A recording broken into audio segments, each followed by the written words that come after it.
कई लोग ऐसे होते हैं जिन्हें अपने विचारों को सभी के सामने पेश करने में काफ़ी मुश्किल होती है। बिना बोले सफलता हासिल करना भी आसान नहीं है। लोगों के सामने अपनी बात रखने के लिए बोलना ज़रूरी है। अगर आप भी लोगों के सामने बोलने में और अपनी बात रखने में घबरा जाते हैं तो ये कहानी आपके लिए ही है। तो चलिए आज की कहानी शुरू करते हैं। दोस्तों, बहुत समय पहले की बात है। किसी नगर में एक युवक रहा करता था। वह युवक बहुत ही शर्मीला था। वह इतना शर्मीला था कि जब भी उसके सामने कोई नया व्यक्ति खड़ा होता तो वह उससे बात तक नहीं करता था। यहाँ तक कि जिन्हें वह जानता था, पहचानता था, उनसे भी वह बात करने में बहुत शर्माता था। वह उनसे भी ठीक से बात नहीं कर पाता था और अपनी समस्या के कारण वह खुद ही खुद परेशान रहा करता था, क्योंकि वह अपने जीवन में कुछ कर ही नहीं रहा था। धीरे धीरे समय बीतते गया और समय बीतने के साथ साथ उस युवक की शर्माने की आदत भी बढ़ती चली गई, जिस कारण वह अत्यधिक नीरस रहने लगा, परेशान रहने लगा, चिंतित रहने लगा। उसे यह समझ नहीं आ रहा था कि वह अपनी इस समस्या से किस तरह छुटकारा पाए। उसके घर वाले भी अब उसकी इस समस्या को लेकर बहुत चिंतित रहने लगे थे। वे सोचते थे, इसका क्या होगा, ये अपने जीवन में कुछ कर पाएगा भी या नहीं। जब भी वह कहीं बाहर काम के लिए जाता तो लोग उसके इस सीधेपन का फायदा उठाते, उसे परेशान करते। वह कुछ ज़्यादा किसी को कह नहीं पाता था, जिस कारण उसे कोई कुछ भी कह देता और वहाँ से चला जाता। इन्हीं सब कर्म की वजह से उसका मन कहीं भी किसी भी काम में नहीं लगता और वो हर काम को कुछ ही दिनों में छोड़कर आ जाया करता था। उसके मन में बहुत कुछ चल रहा था। उसके मन में विचारों के तूफान उठ रहे थे। वह सबसे बहुत कुछ कहना चाहता था, लेकिन अपनी इस आदत के कारण वह किसी से कुछ नहीं कह पाता। वो अंदर ही अंदर घुटता जा रहा था। सारे विचार, सारी बातें उसके मन में ही दबी पड़ी रहती थी, लेकिन कभी भी वह किसी से भी अपने मन की बात नहीं बताता था। जब छोटा सा बच्चा था तब उसे लोग बहुत पसंद करते थे। उसकी आदत को भी लोग सराहते थे। जब वह बड़ा हो गया, युवा हो गया, तो इसी आदत के कारण उसे अपना जीवन जीने में अत्यधिक परेशानियां उठानी पड़ रही थी और वह युवक भी अपनी इस गलती के कारण बहुत परेशान रहता था। वो अपनी इस आदत से छुटकारा पाना चाहता था। वह चाहता था कि वह लोगों से अपने मन की बात खुलकर कहे। वह जो भी करना चाहता है, जो कुछ कहना चाहता है, वह सबसे खुलकर कहे और वो कर सके जो वो दिल से चाहता है। लेकिन कोई दूसरा उसके सामने आता तो उसकी जुबान मानो खुल ही नहीं पाती।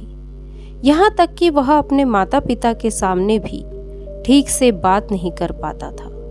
केवल उसके कुछ मित्र थे जिनसे वह अपने मन की बात कर पाता था। जब भी वह किसी बात का जवाब देता तो लोग उसकी हंसी उड़ाते, उसका मजाक बनाते। लोग कहते कि आज तो तेरे मुंह में भी जबान आ गई।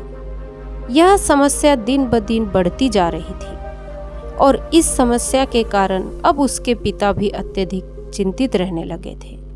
वह चाहते थे कि उनका बेटा भी दूसरों के सामने अपने मन की बात रख सके, लेकिन एक दिन जब उन्होंने अपने बेटे को दूसरों के सामने शर्मिंदा होते हुए देखा तो उन्हें बहुत क्रोध आ गया और वो अपने बेटे को खरी खोटी सुनाने लगे। उन्होंने उसे इतना डांट दिया कि वह युवा लड़का अत्यधिक क्रोधित हो गया और वहाँ से बिना कुछ किसी को कहे चला गया। शाम हो चुकी थी और अब तक उनका बेटा घर नहीं लौटा था। माता पिता दोनों बड़े ही चिंतित थे। वे अपने बेटे को वापस घर पर देखना चाहते थे, लेकिन युवा लड़का तो भागते भागते पहाड़ की चोटी पर जा पहुंचा था। वह वहां से नीचे की ओर झांक रहा था और ईश्वर से कह रहा था कि हे भगवान, आपने मुझे ऐसा क्यों बनाया? लोग मेरा मजाक उड़ाते हैं, लोग मेरी हंसी उड़ाते हैं, यहाँ तक कि वो लोग मुझे कुछ भी कहकर चले जाते हैं और मैं उनका जवाब तक नहीं दे पाता। ऐसा जीवन जीकर मुझे क्या मिलेगा? इसलिए मैं तेरे पास आ रहा हूँ।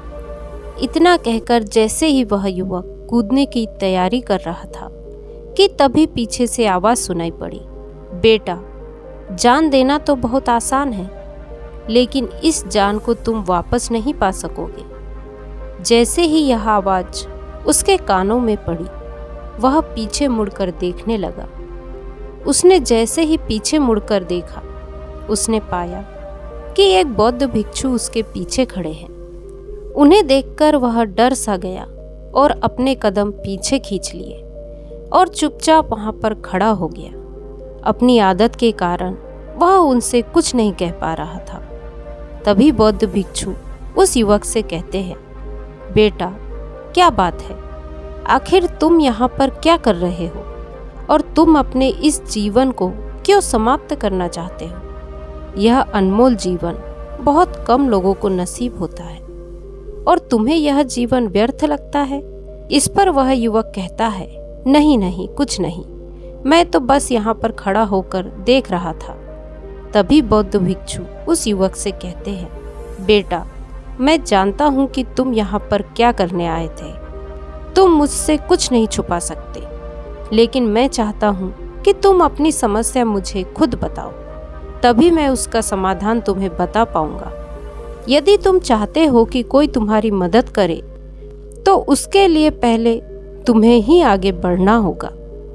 यदि तुम चाहते हो कि मैं तुम्हारी समस्या का समाधान करूं, तो तुम्हें मुझे अपनी समस्या बतानी होगी, वरना मैं कुछ नहीं कर सकूंगा।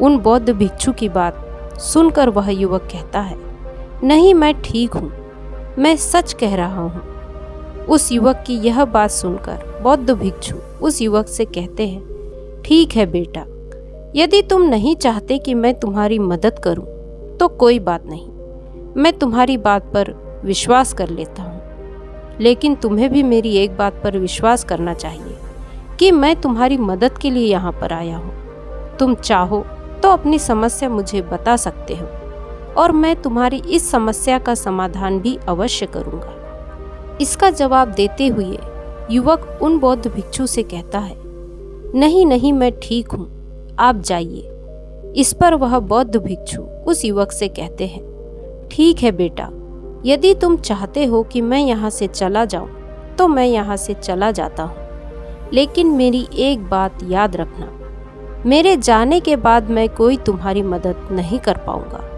और हो सकता है कि तुम्हारी मदद के लिए कोई और आगे भी ना आए। इतना कहकर बौद्ध भिक्षु पीछे की ओर मुड़ जाते हैं और अपने मार्ग में आगे बढ़ने लगते हैं। वह युवक वहीं पर खड़ा होकर यह सब देख रहा था। जैसे ही वह कुछ दूर पहुंचे, तभी उस युवक ने जोर से आवाज लगाई, गुरुदेव, मेरी समस्या बहुत बड़ी है, क्या आप उसका समाधान कर सकेंगे? क्या आप मुझे उसका समाधान दे सकेंगे? यह सुनकर बौद्ध भिक्षु वहीं पर खड़े हो गए और पीछे मुड़कर उन्होंने उस युवक की बात का जवाब देते हुए कहा, बेटा, इस दुनिया में कोई भी ऐसी समस्या नहीं है जिसका कोई समाधान ना हो। यदि तुम मुझे अपनी समस्या बताओगे तो मैं उसका समाधान अवश्य करूँगा। तभी वह युवक बौद्ध भिक्षु से अपनी समस्या बताते हुए कहता है, गुरुवर, मेरी एक बहुत बड़ी समस्या है कि मैं शर्मिला हूँ, जिस कारण मैं किसी से कोई बात नहीं कर पाता। यहाँ तक कि मैं अपने मन की बात भी किसी को नहीं बता पाता। जब भी मैं किसी से बात करने की कोशिश करता हूँ तो लोग मेरा मजाक उड़ाते हैं, मेरी हंसी उड़ाते हैं। जब भी मुझे कोई खरी खोटी सुनाता है, उल्टी सीधी बातें करता है, तो मैं उसका जवाब नहीं दे पाता। मैं लोगों की तरह चालाक बनना चाहता हूँ, लोगों की तरह उनकी बातों का जवाब देना चाहता हूँ, अपने मन की बात करना चाहता हूँ। मैं इस दुनिया के साथ कदम से कदम मिलाकर आगे बढ़ना चाहता हूँ। क्या इसका कोई समाधान है?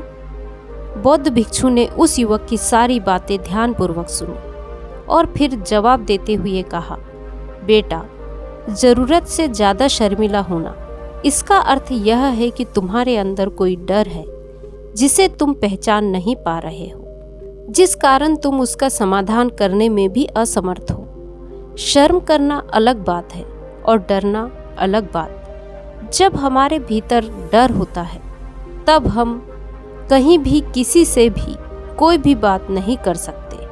हमें चारों तरफ केवल डर ही डर नजर आता है और हम हर जगह से डरते ही रहते हैं। लेकिन इसे शर्माना नहीं कहते।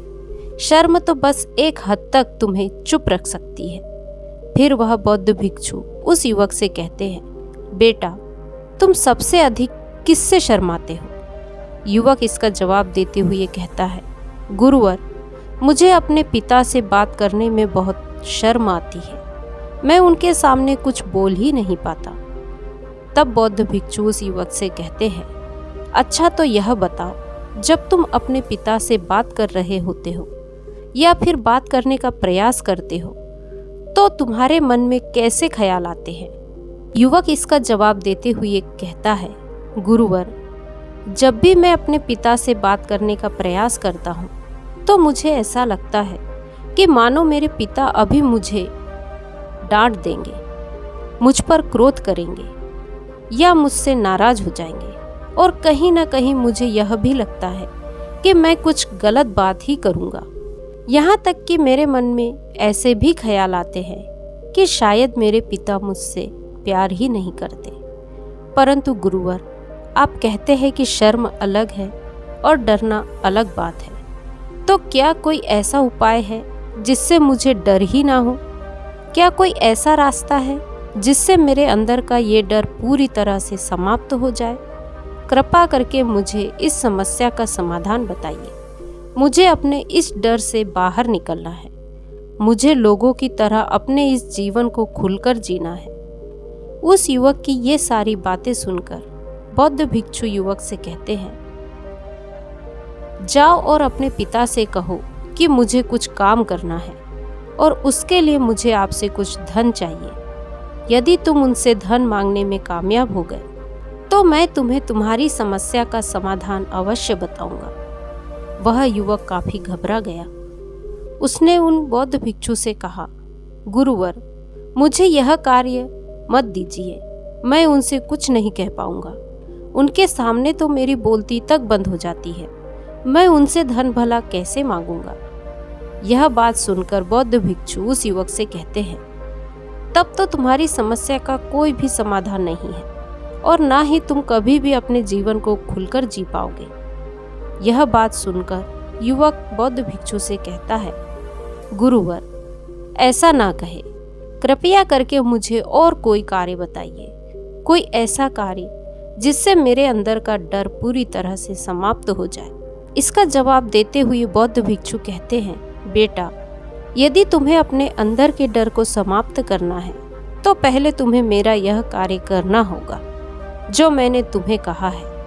वह युवक घबरा कर काफी डर के सोच विचार करने के बाद बौद्ध भिक्षु से कहता है कि हे गुरुवर, ठीक है, यदि आप चाहते हैं कि मैं इस कार्य को करूं तो मैं इसे करने का पूरा प्रयास करूंगा।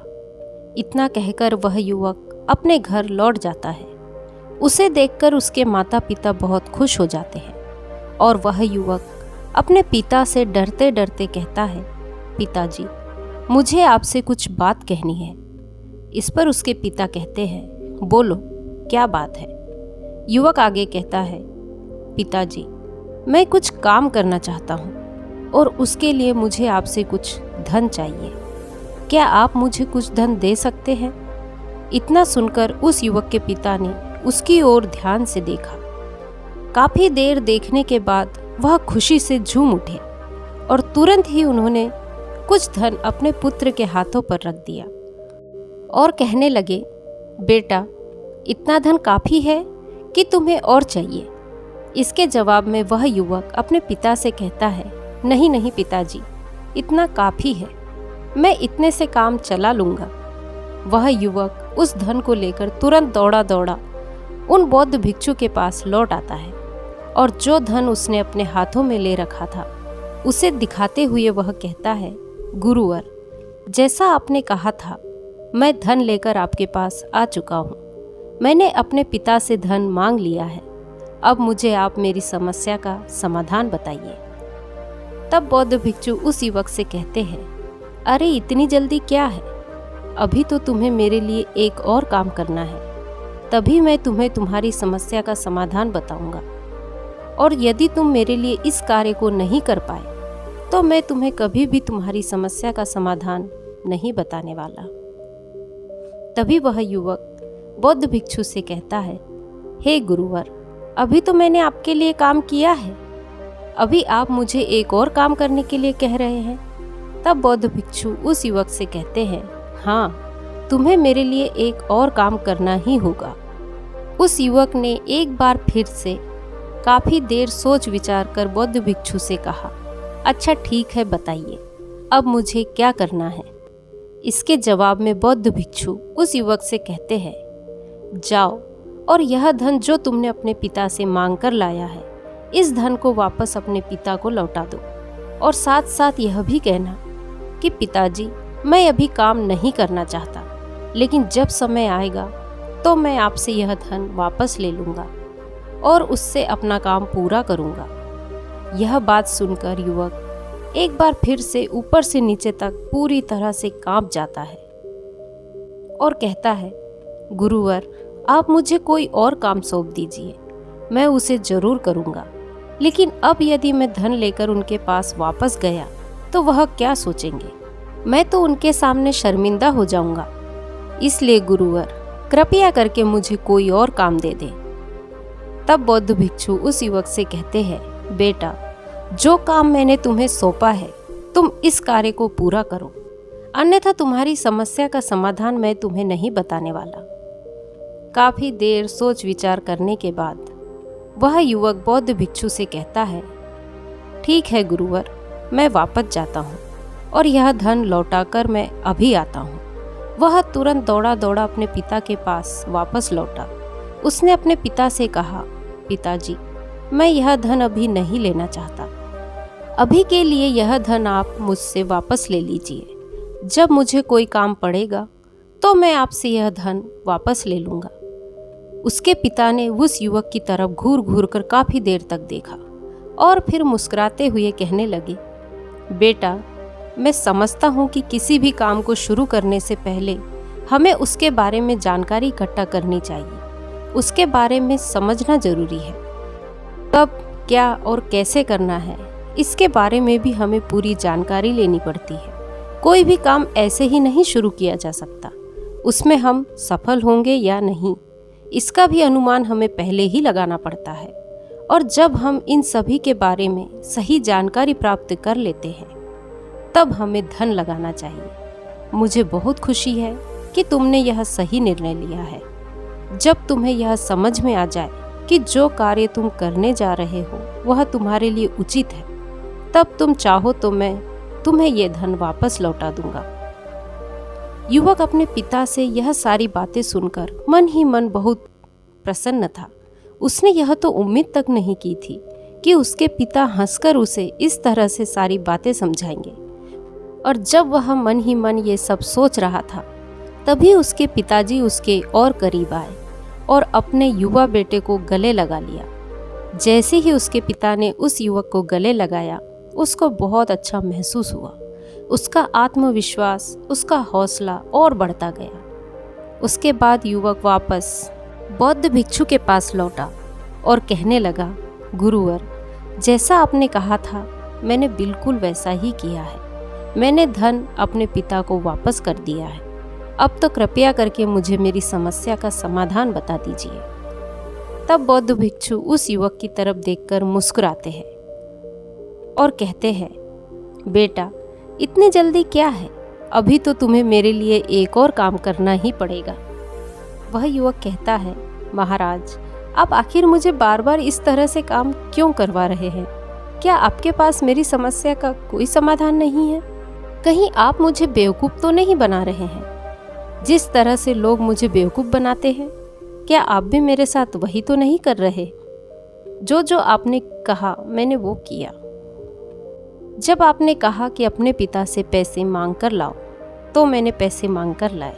आपने फिर कहा कि ये पैसे अपने पिता को लौटा दो, तो मैंने उनके पास जाकर उन्हें पैसे लौटा दिए। और अब आप कह रहे हैं कि आपके लिए एक और काम करूं? नहीं, ये मुझसे नहीं होगा। तब बौद्ध भिक्षु उस युवक की तरफ देखकर मुस्कुराकर कहते हैं, बेटा, बस ये आखिरी काम है और ये बहुत ही सरल भी है। तुम जैसे ही इस कार्य को पूरा करोगे, मैं तुम्हें वचन देता हूँ कि मैं तुम्हारी समस्या का समाधान अवश्य बताऊंगा। इस पर वह युवक फिर से एक बार सोच विचार कर कहता है, ठीक है, लेकिन ये आखिरी काम होगा जो मैं आपके लिए करूंगा। बताइए, मुझे क्या करना है? तब बौद्ध भिक्षु एक मूर्ति निकालकर उस युवक के हाथ में थमा देते हैं।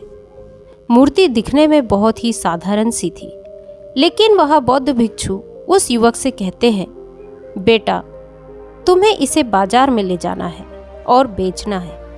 इसके बदले में तुम्हें 100 सोने के सिक्के लेकर आने हैं। जब तुम यह करने में सफल हो जाओगे, तभी मैं तुम्हें तुम्हारी समस्या का समाधान बता दूंगा। वह युवक उस मूर्ति को अपने हाथ में लेकर बड़े ही गौर से देखता है और बौद्ध भिक्षु से कहता है, हे गुरुवर, यह तो बड़ी ही साधारण सी मूर्ति है, मानो मिट्टी की बनाई गई हो। इसके लिए भला 100 सोने के सिक्के मुझे कौन देगा? कहीं आपका माथा तो नहीं फिर गया है? इसके 1 या 2 सोने के सिक्के मिल जाए वही बहुत है, लेकिन इसके लिए कोई मुझे 100 सोने के सिक्के नहीं देगा। उस युवक से बौद्ध भिक्षु कहते हैं, मैंने जो तुम्हें काम सौंपा है, यदि तुम इसे पूरा करोगे, तब मैं तुम्हें तुम्हारी समस्या का समाधान बताऊंगा। अन्यथा तुम चाहो तो अपने घर लौट सकते हो, फिर से वही अपने पुराने जीवन में, जहां लोग तुम्हारा मजाक बनाते हैं, लोग तुम्हें डराते हैं, सताते हैं। मैं तुम्हें यहाँ अपने डर को निकालने में तुम्हारी मदद कर रहा हूँ। तुम मेरे यहाँ काम करके अपने डर को धीरे धीरे भगा पाओगे। मेरे इस काम को पूरा कर दो, तुम्हें सब समझ आ जाएगा। वह युवक बौद्ध भिक्षु की बात सुनकर मन ही मन यह विचार करता है कि मुझे तो मेरी समस्या का समाधान किसी भी हालत में चाहिए। वह मूर्ति को उठाकर बाजार की ओर चल पड़ता है। बाजार पहुंचकर एक जगह चुपचाप उस मूर्ति को लेकर खड़ा हो जाता है और इंतजार करने लगता है कि कोई आएगा और उसे उस मूर्ति के बारे में पूछेगा। तब वह उस मूर्ति के लिए 100 सोने के सिक्के की मांग करेगा। देखते ही देखते काफी समय बीत जाता है, लेकिन अभी तक उसके पास कोई भी व्यक्ति नहीं आया था। उसने आसपास देखा तो लोग चिल्ला चिल्ला कर अपने सामानों को बेच रहे थे, जोर जोर से आवाज लगा रहे थे। उसने भी सोचा, यदि मुझे अपनी इस मूर्ति को बेचना है तो मुझे भी जोर जोर से आवाज लगानी होगी। उस युवक ने चिल्लाना शुरू किया, लेकिन इतनी जोर से नहीं चिल्ला रहा था कि उसकी आवाज कोई दूसरा भी सुन सके। कोई भी व्यक्ति उसके पास मूर्ति खरीदने के लिए तैयार नहीं था। धीरे धीरे शाम का समय हो चुका था और उस युवक को ये डर लग रहा था कि कहीं बौद्ध भिक्षु वहां से चले न जाए, अन्यथा उसे उसकी समस्या का समाधान कौन देगा। यह सोचकर उसने जोर जोर से आवाज लगानी शुरू कर दी, 100 सिक्कों में यह मूर्ति ले जाओ। उसकी आवाज सुनकर लोग उसके पास आने लगे और उससे ये सवाल करने लगे कि इस मूर्ति में ऐसा क्या खास है जो तुम इसके 100 सोने के सिक्के मांग रहे हो? जरूर इसके अंदर कुछ खास होगा। युवक काफी देर सोच विचार कर कहता है, नहीं नहीं, मुझे कुछ नहीं पता, मैं तो बस ये मूर्ति यहाँ पर बेचने आया हूँ। तभी उसमें से एक युवक उस युवक से कहता है, अगर ऐसी बात है तो इस मूर्ति को कोई नहीं खरीदने वाला। आखिर इस मूर्ति में ऐसा क्या खास है जिसके लिए तुम 100 सोने के सिक्के की मांग कर रहे हो? यह तो तुम्हें बताना ही पड़ेगा। धीरे धीरे कई लोग उसके पास आए और सभी ने बस एक ही सवाल किया, आखिर इस मूर्ति में ऐसा क्या खास है जो तुम इसके लिए 100 सोने के सिक्के की मांग कर रहे हो? उस युवक से उसकी काफी बातचीत हुई। उस युवक ने उसे समझाने की कोशिश की, लेकिन कोई भी फायदा नहीं हुआ। उस मूर्ति को 100 सोने के सिक्के देकर खरीदने के लिए कोई भी तैयार नहीं था। वह निराश हो गया। उसे कुछ समझ नहीं आ रहा था कि वह क्या करे। तभी बाजार में उसने देखा कि कुछ लोग अपने सामानों की खासियत बता रहे हैं, उसे बेचने के लिए उसकी खास खास बातें बता रहे हैं, लोगों को समझा रहे हैं। यह देखकर उसने भी सोचा कि मुझे भी इस मूर्ति की कुछ खासियत लोगों को बतानी होगी। उसने फिर एक बार जोर से आवाज लगानी शुरू की, समस्या का समाधान निकालने वाली मेरी गुरु की इकलौती मूर्ति, जो इस दुनिया में केवल एक ही है, जिसके पास भी यह मूर्ति होगी उसके घर में कोई समस्या नहीं होगी।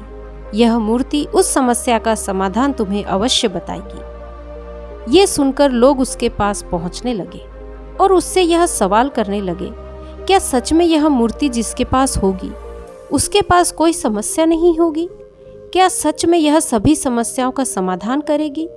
इसका जवाब देते हुए युवक कहता है, हाँ, सभी समस्याओं का समाधान ये मूर्ति कर देगी। यदि आप इस मूर्ति को ले जाते हैं, आपके घर में कोई भी समस्या होती है तो उसका समाधान ये आपको अवश्य बताएगी। चाहे कोई भी समस्या हो, कैसी भी समस्या हो, किसी भी स्थिति में आपको इसका समाधान अवश्य मिलेगा। इतना सुनने के बाद अब वही एक मूर्ति सबको चाहिए थी। उस मूर्ति के दाम लगने लगे। कोई उसे 200 सोने के सिक्कों में, तो कोई 400 सोने के सिक्कों में, तो कोई 6-7 हजार सोने के सिक्कों में उसे खरीदने के लिए तैयार था। मूर्ति की कीमत लगातार बढ़ती जा रही थी। जैसे जैसे लोगों को पता चल रहा था कि यह मूर्ति लोगों की समस्या का समाधान करती है, तो लोग उसे किसी भी कीमत पर खरीदने के लिए तैयार हो गए थे। अब वह युवक भी आत्मविश्वास के साथ और जोर से चिल्ला रहा था, लोगों को उस मूर्ति के बारे में समझा रहा था, बता रहा था। अब उसके मन में कोई डर नहीं था। वह लोगों को उस मूर्ति के बारे में पूरे आत्मविश्वास के साथ बिना घबराए उसकी खासियत बताने लगा, जिस कारण लोग उस पर भरोसा कर रहे थे और वह भरोसा लोगों की नजरों में नजर भी आ रहा था। जैसे जैसे अंधेरा होता गया, लेकिन वैसे वैसे लोगों की भीड़ भी बढ़ते गई। भीड़ मानो कम होने का नाम ही नहीं ले रही थी। लोग उस मूर्ति को खरीदना चाहते थे। उस युवक ने जोर से आवाज लगाई कि मुझे क्षमा करें, यह मेरे गुरु की मूर्ति है और मैं इसे बेचना नहीं चाहता। इतना कहकर वह युवक उस मूर्ति को लेकर वापस खाली हाथ लौट आया और बौद्ध भिक्षु के पास पहुंच गया और कहा, हे गुरुदेव, आपका बहुत बहुत धन्यवाद। इस मूर्ति ने मेरी समस्या का समाधान कर दिया। मुझे समझ में आ गया कि मेरी समस्या क्या थी। हालांकि मैं इसे बेचकर सोने के सिक्के तो आपके लिए नहीं ला पाया, लेकिन मुझे मेरी समस्या का समाधान अवश्य मिल गया। आपका बहुत बहुत धन्यवाद। इस बात को सुनकर बौद्ध भिक्षु उस युवक से कहते हैं, बेटा, मैंने तुम्हारी समस्या का समाधान नहीं किया है, तुमने तो खुद ही अपनी समस्या का समाधान किया। अपनी समस्या तुमने खुद ही सुलझाई है। तुम्हारे मन में हजारों सवाल थे। मैं ये कहूँगा तो लोग क्या कहेंगे, मेरे बारे में क्या सोचेंगे। यदि मैं अपना मुंह खोलूँगा तो लोग मेरे पर हंसेंगे। यदि मैंने मुंह खोल भी दिया तो मेरे से कुछ गलत ही निकलेगा। ऐसे कई सारे विचार तुम्हारे मन में थे। ऐसे कई सारे डर तुमने अपने मन में पाल रखे थे। लेकिन जब तुमने इस मूर्ति को बेचने के दौरान हजारों लोगों का सामना किया, उनके सामने खुलकर अपनी बात रखी, उनके सामने खुलकर वह कहा जो तुम्हें कहना था, तो तुम्हारे मन का डर खुद ब खुद समाप्त हो गया। जिसे तुम शर्माना कहते थे, वो अपने आप ही तुम्हारे भीतर से कहीं गायब हो गया। युवक अपने गुरु की यह बात सुनकर उनसे कहता है, हे गुरुवर, आप सही कहते हैं। आपने आज मेरे मन में वो विश्वास जगा दिया है जिससे मैं अब अपने जीवन में कुछ भी हासिल कर सकता हूँ। आपका बहुत बहुत धन्यवाद। दोस्तों, डर को धीरे धीरे खत्म करने से ना ही आपको शर्म आएगी और ना ही डर लगेगा। और जब आपके भीतर का डर हमेशा के लिए समाप्त हो जाएगा, तो आप अपने जीवन में जो भी कुछ करना चाहते हैं, जो भी कुछ पाना चाहते हैं, उसका रास्ता आपके लिए पूरी तरह से साफ हो जाएगा और आप अपने मार्ग पर तेजी से आगे बढ़ने में सक्षम होंगे। इसलिए लोग क्या कहते हैं, क्या कहेंगे, ये सब छोड़ दीजिए। और खुद पर विश्वास कीजिए, क्योंकि आप ही है जो अपने इस डर का सामना कर सकते हैं। आज की कहानी यदि आपको पसंद आई हो तो कहानी को लाइक, शेयर, कमेंट करें और मेरे चैनल को सब्सक्राइब करें। नमो बुद्धाय।